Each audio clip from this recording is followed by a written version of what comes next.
Баршаңызға қайырлы күн достар. Бүгін сіздермен бірге панкейки әзірлейтін боламыз.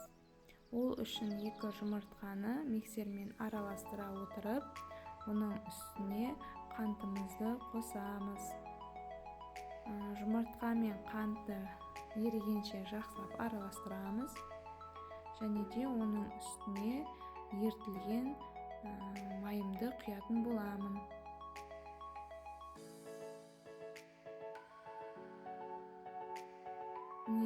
Мінекей осылайша жақсылап араластырып,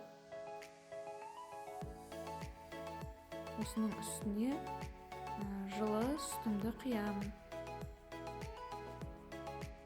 Барлығын араластырамыз.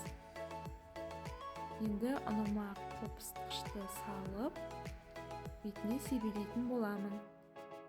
Тағы да араластырамыз.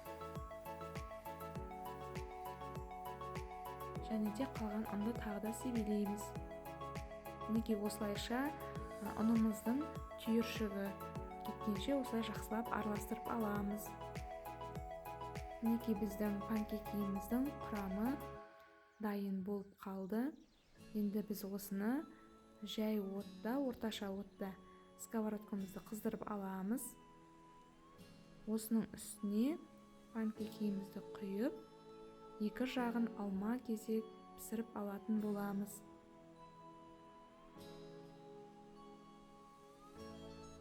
Мінекей бір жағы пісті.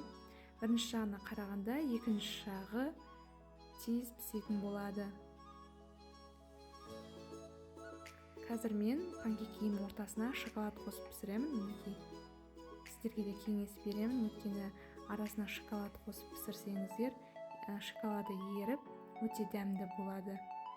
Оп-оңай әрі тез пісетін панкейкиді пісіріп көрулеріңізге кеңес беремін. Мінекей барлығын осылайша пісіріп аламыз.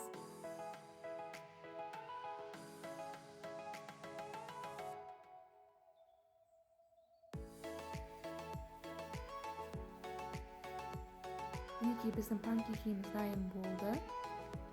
Енді мен сіздерге қазір бұны ортасын кесіп көрсеткім келіп отыр. Манағы қосқан шоколадымыздың қалай ерігенін көресіздер. Өте жұмсақ, әрі нәзік, дәмді болып пісті. Сіздер де үй іштеріңізді қуантыңыздар. Менің панкейкім ұнаса, каналыма тіркеліп, комментарий қалдырып, лайк басыңыздар.